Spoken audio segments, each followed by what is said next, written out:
Hello friends, मैं आयुष श्रीवास्तव एक बार फिर से आपका स्वागत करता हूं द एएस एजुकेटर्स पे। और आज जैसे कि आप जानते हैं, मैं यहाँ पे आपके लिए अपना लेक्चर नंबर 13 लेकर के आया हूँ। और जानते ही हैं आप कि हम लोगों ने बाकी के लेक्चर्स में हमने अपने 4 चैप्टर को बड़े कायदे से स्टडी करके उनके बारे में छोटी सी छोटी चीज़ बारीकी से पढ़ ली है, समझ ली है। अब देखिए, बात करते हैं अगर यहाँ पे बात की जाए कि हमारा जो नया चैप्टर है चैप्टर 5, तो देखिए इसमें आज हम यहाँ पे जो स्टार्टिंग करेंगे उसका नाम है मनी। अब ये मनी क्या है, इससे तो आपको अच्छे से वाकिफ है नहीं, क्योंकि जानता तो हर कोई है कि मनी के बिना आजकल के ज़माने में कुछ भी नहीं होता है। तो मनी की इम्पोर्टेंस क्या है, इस सब के बारे में हम जानेंगे। देखिए, खाली मनी इतना ही नहीं है कि मनी मतलब पैसा है, मनी मतलब रुपया। मनी की शुरुआत किस समय से, मतलब इसका विनिमय चालू हुआ, कब इसको इस प्रकार से बांट दिया गया कि किसी वस्तु का मूल्य इतना है, किसी वस्तु का मूल्य इतना है, सब कब से चालू हुई, इस सब की चीज़ों के बारे में जानना बहुत ही आवश्यक है बैंकिंग के पर्पज से खास करके। तो बाकी अगले के चैप्टर्स जो हमने यहाँ पे कवर कर लिए हैं, 4 चैप्टर है हमारे, वो भी काफ़ी अच्छे चैप्टर हैं। और इसके बाद जो हमारा नया चैप्टर है, चैप्टर नंबर 5 मनी, इसके बारे में भी हम लोग एक करके बारीकी से हर चीज़ जानेंगे, एकदम डीपली इसकी स्टडी करेंगे, ताकि आप हमारा बैंकिंग का चाहे क्लर्क लेवल हो चाहे पीओ लेवल में भी क्वेश्चन आता है उसको आप यहाँ पे आसानी से क्लियर करके आगे बढ़ सकें। क्योंकि मैं आपको हर चैप्टर में हर एक छोटा छोटा पॉइंट एकदम क्लियरिटी से यहाँ पे बताऊँगा और बताता आया हूँ। तो देखते हैं कि मनी क्या है हमारा। तो अब शुरुआत करते हैं मनी की। तो मनी देखिए, पहला जो हमारा पॉइंट आता है मनी में, वो है हमारा बार्टर सिस्टम। ठीक है, जो बार्टर सिस्टम है उसको यहाँ पे लिख लेते हैं हम लोग। तो क्या है ये हमारा बार्टर सिस्टम। अब शायद ही कोई इस बार्टर सिस्टम के बारे में यहाँ पे जानता हो। जो बार्टर सिस्टम होता है इसको हम हिंदी में कहते हैं वस्तु विनिमय प्रणाली।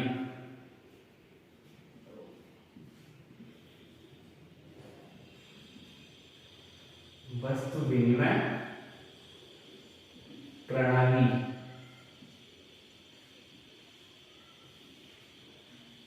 ठीक है,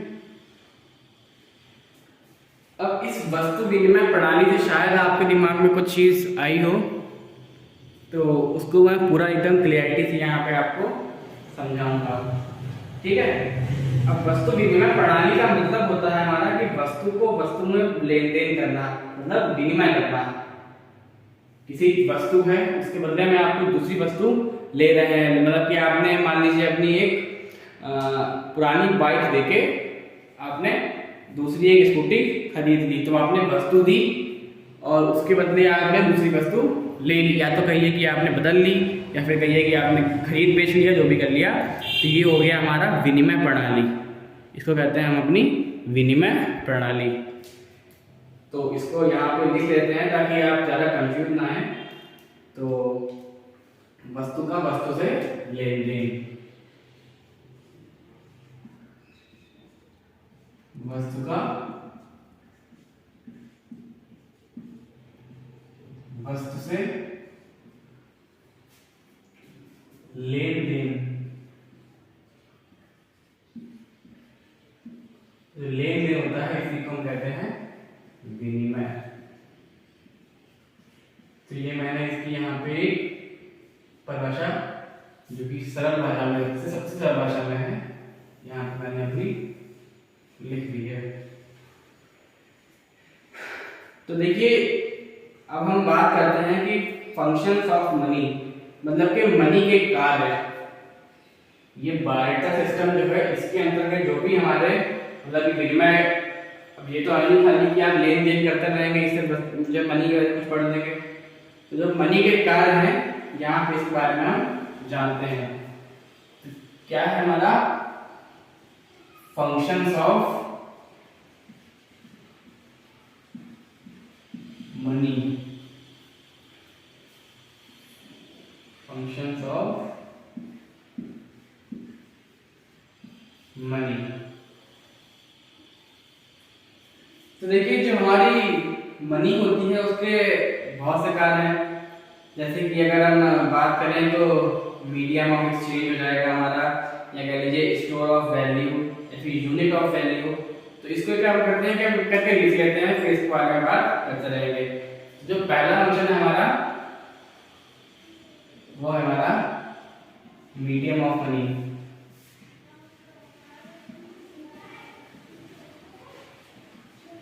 मतलब कि मनी के स्रोत क्या क्या है हमारे।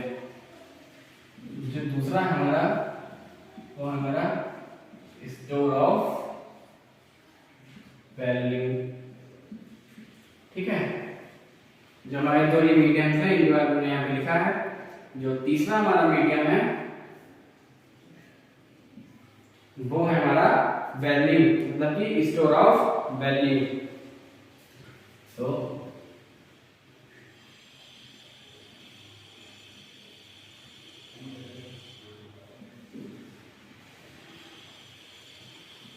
और जो यहाँ पे हमारा चौथा मीडियम है ये है हमारा डिफर्ड पेमेंट। मतलब कि चाहे तो इसको आप डिफर्ड पेमेंट कह लीजिए।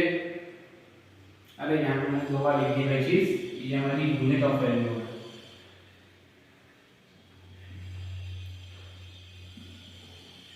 ठीक है, यूनिट ऑफ वैल्यू मतलब कि कितनी वैल्यू है।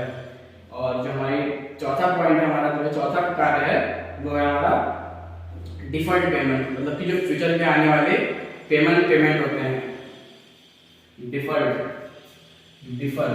क्योंकि हमारा डिफर शब्द से बना है डिफर्ड। जो हमारे डिफर्ड पेमेंट होते हैं इनको हम फ्यूचर पेमेंट भी कहते हैं। डिफर्ड पेमेंट मतलब कि कह लीजिए फ्यूचर पेमेंट।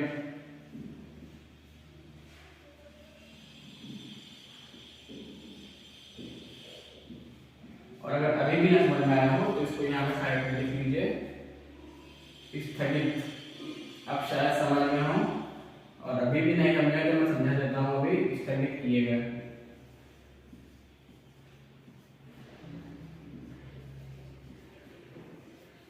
तो देखिए पहले इसका हम पूरा समझ लेते हैं, फिर इसको हम बिगाड़ के यहाँ पे फिर से आपको समझाएंगे पूरा। देखिए जो हमारा पढ़ा हुआ है फंक्शंस ऑफ मनी, मनी के कार्य, मतलब कि इसको लिख लीजिए साइड में, कार्य कर जाएगा। ठीक है, मतलब कि मीडियम ऑफ मनी, मनी के स्रोत क्या है, स्टोर ऑफ वैल्यू ये है। ठीक है, स्टोर ऑफ वैल्यू मतलब कि पैसे एकत्रित करने हैं। ठीक है, यूनिट ऑफ वैल्यू कितना एकत्रित किया जा रहा है, डिफर्ड पेमेंट स्थगित जो किए जा रहे हैं पेमेंट। तो ये हमारे होते हैं कुल मिला के मनी के कार्य। इतने हमारे होते हैं मनी के कार्य। इन सब चीज, इन चारों पॉइंट्स के अंतर्गत जितने भी मनी के द्वारा लेन देन कार्य किए जाते हैं वो इन चार कार्यों के अंतर्गत ही आते हैं। तो अगर आपसे एग्जाम में आता है रिलेटेड क्वेश्चन कि there are how many types of, basically there are how many functions of money, then you can tick on the answer of number 4। मतलब कि चार कार्य होते हैं मनी के मुख्यतः। ठीक है, अब देखिए इन चारों कार्यों के बारे में तो मैंने आपको समझा दिया है। अब इसको मिटाल के, इसको भी आप पहले लिख लीजिए अपनी कॉपी पे, फिर मैं इसको मिटाल के आपको इसके बाद बताता हूँ आपको आगे क्या पढ़ना है, मतलब कि पैसे का उद्देश्य क्या होता है। ठीक है ना, मनी क्या है, हमारी मुद्रा। तो जो मुद्रा का उद्देश्य है वो पढ़ना बहुत जरूरी है। तो पहले अभी के लिए इसको आप लिख लीजिए, फिर मैं इसको मिटाल के आगे बताता हूँ। तो पहले इसको लिख लीजिए, फिर मैं इसे मिटा देता हूँ।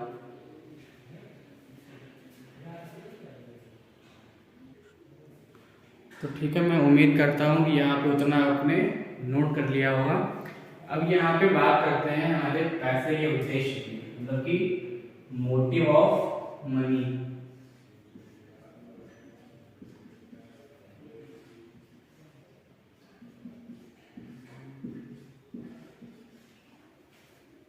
मुद्रा का उद्देश्य।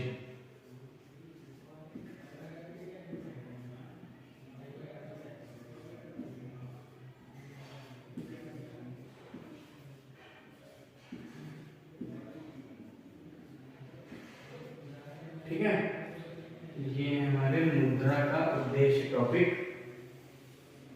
ठीक है, अब बात करें अगर यहाँ पे मोटिव ऑफ मनी की, तो एक एक करके यहाँ पे बढ़ते रहेंगे आगे और बढ़ते रहेंगे आगे।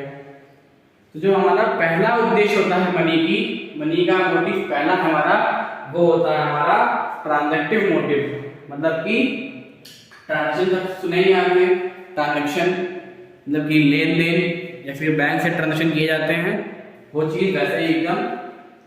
तो जो पहला मोटिव है हमारा वो है हमारा ट्रांजैक्टिव मोटिव। ट्रांजैक्टिव मोटिव। तो ट्रांजैक्टिव मोटिव है उसको क्या कहा जाता है हिंदी में, लेन देन उद्देश्य।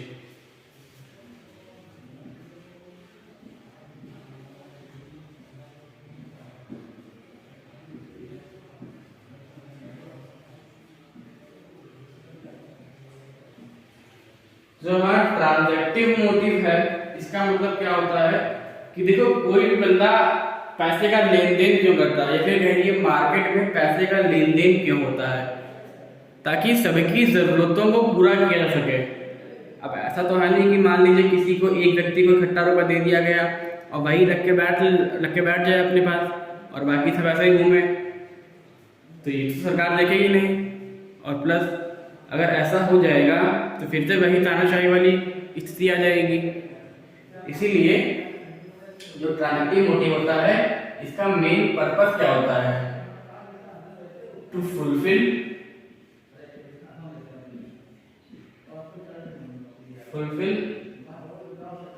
एवरीवन्स नीड,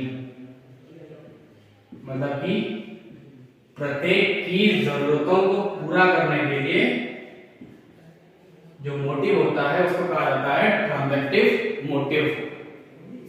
ठीक है, अब जो अगर हम बात करें यहाँ पे कि ये तो हमारा हो गया ट्रांजैक्टिव मोटिव, ठीक है। अब जो यहाँ पे दूसरा मोटिव है वो है हमारा प्रीकॉशनरी मोटिव। देखिए इसको यहाँ पे लिखते हैं, वो है हमारा प्रीकॉशनरी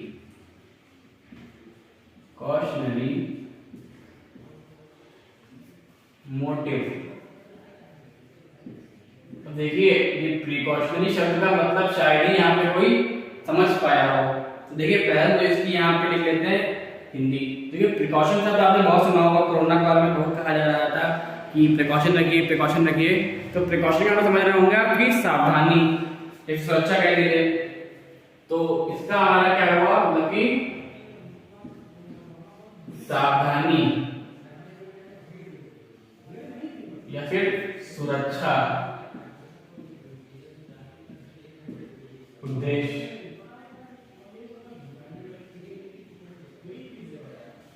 ठीक है, अब जो प्रिकॉशनरी मोटिव होता है ना, वो क्या होता है कि भविष्य में जो हमारी जरूरतें होने वाली हैं, जैसे कि मान लीजिए किसी को अपनी बेटियों की शादी करनी होती है या भविष्य में आगे वाली पढ़ाई या फिर अपने फ्यूचर की सेविंग्स, बच्चों को पढ़ाना लिखाना, ये सब जब पैसे का यूज हमारे फ्यूचर में होता है, उसके लिए पैसे को कहीं पे जमा रखना बहुत ही ज्यादा आवश्यक होता है। अब उसके लिए जो मोटिव है हमारा वो है कौन सा, प्रिकॉशनरी मोटिव। तो इसका अंतर्गत हम क्या लिखेंगे, रिजर्व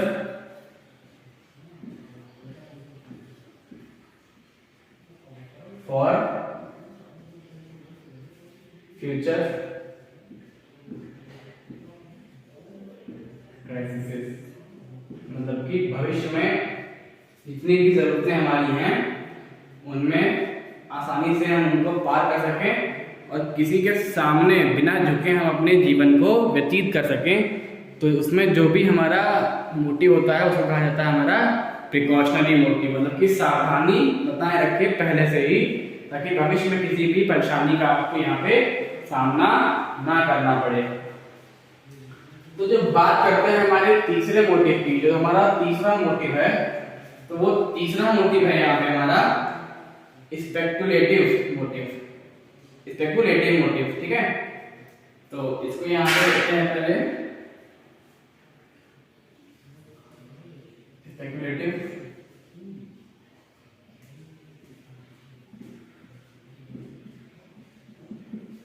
स्पेकुलेटिव मोटिव।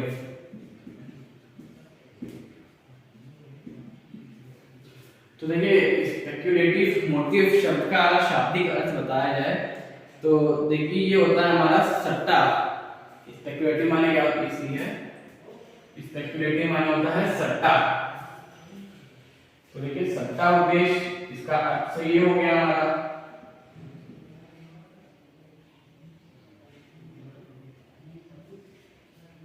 सट्टा उद्देश्य, ठीक है।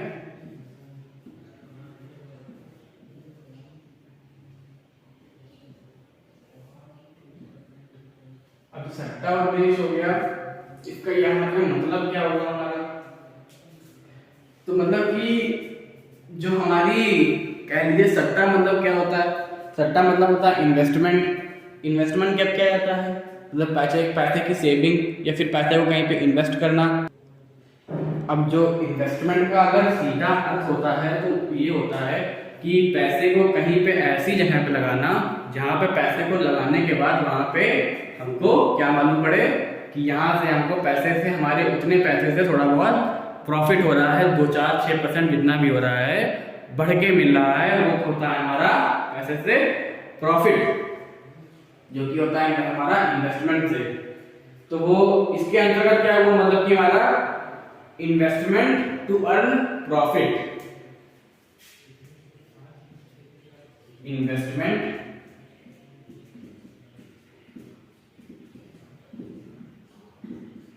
To earn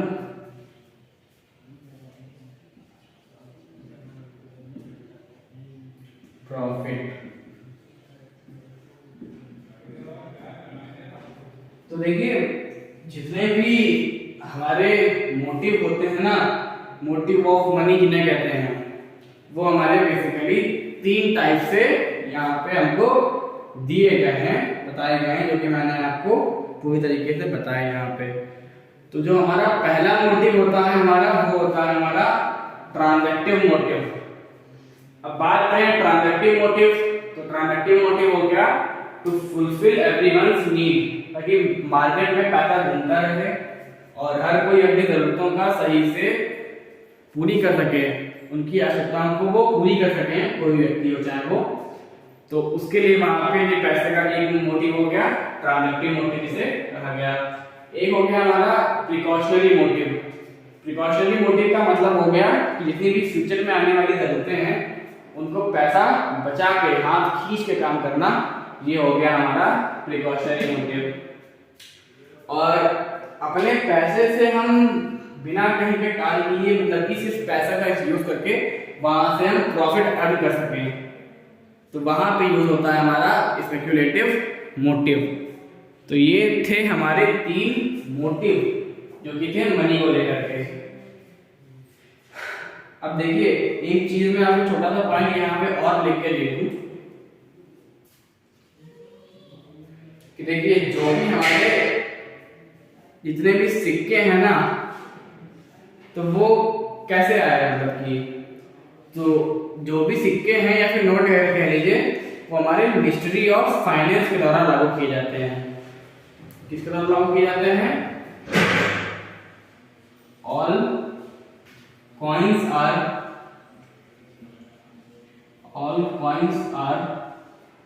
issued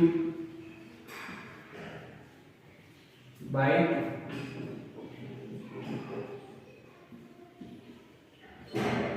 Ministry of Finance। ठीक है, मतलब कि जितने भी सिक्का भारत में जारी किए जाते हैं वो सब हमारे मिनिस्ट्री ऑफ फाइनेंस के द्वारा लागू किए जाते हैं। और जो हमारे भारत में अधिकतम रुपए वाला सिक्का बन सकता है वो है 1000 रुपए तक का। ठीक है, जो बना है पहले जमाने में 1000 सिक्का रह चुका है। तो मैक्सिमम कॉइन इंडिया की लिमिट जो है अभी तक की जो रही है, मैक्सिमम कॉइन इन इंडिया, तो वो है हमारी 1000 रुपये। इस समय तो मान लीजिए सबसे महंगा सबसे बड़ा सिक्का जो है वो 10 रुपए का ही है और 20 का भी आ चुका है मार्केट में। लेकिन एक जमाना था जब 1000 रुपए का भी सिक्का यहाँ पर हुआ करता था। कि अभी की बात नहीं है, पहले की बात है। लेकिन हमारे भारत में अभी तक ये बता रहा हूँ आपको कि 1000 रुपए यहाँ पे तक की सिक्का देखने को मिल चुका है। और जो 1 रुपए का नोट था वो वो भी हमारा मिनिस्ट्री ऑफ फाइनेंस के द्वारा ही लागू किया गया था। तो रुपए 1 मतलब कि 1 रुपए का जो नोट था जो हमारा उस जमाने में लागू किया गया था वो currency 1 note currency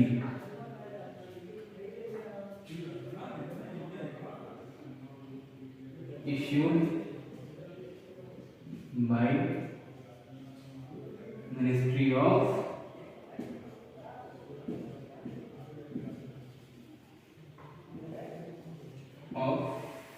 finance.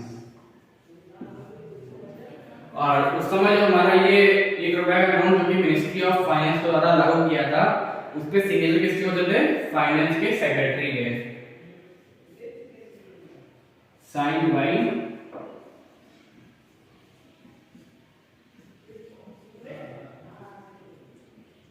Finance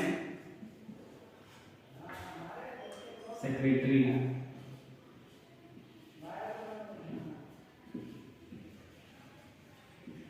ठीक है, तो selective motives to fulfill everyone's need, precautionary motive reserved for future cases, और speculative motive मतलब कि investment to earn profit। all coins are issued by Ministry of Finance, मतलब कि जितने भी अभी तक की सिक्के बाहर में लागू किए गए हैं वो 1000 रुपए का सिक्का एक लिमिट है अभी तक की। और जो 1 रुपए का नोट हमारा करेंसी की लागू हुई है वो भी मिनिस्ट्री ऑफ फाइनेंस के द्वारा की गई थी। और साइन किस तरह से उसमें किए गए थे वो थे हमारे फाइनेंस सेक्रेटरी के। ठीक है, तो ये सब हमारी जो मनी की मोटिव थी, मोटिव ऑफ मनी था इतना था और हमने इसके बारे में स्टडी कर लिया है। ठीक है, तो इसके बाद जो हमको मनी चैप्टर में आगे पढ़ना है उसके बारे में हम जानेंगे हमारे अगले लेक्चर में, यानी कि लेक्चर नंबर 14 में।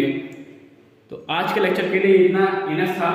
और अगर आपको मैं फिर से कह रहा हूँ कि आपने चैनल को सब्सक्राइब नहीं किया है तो प्लीज़ हमारे चैनल को सब्सक्राइब कर लीजिए, वीडियो अच्छा लगे तो लाइक करें और जितना ज़्यादा हो सके इसको शेयर करें, क्योंकि मैं यहाँ पे आपको प्रॉपर क्लासेस दे रहा हूँ।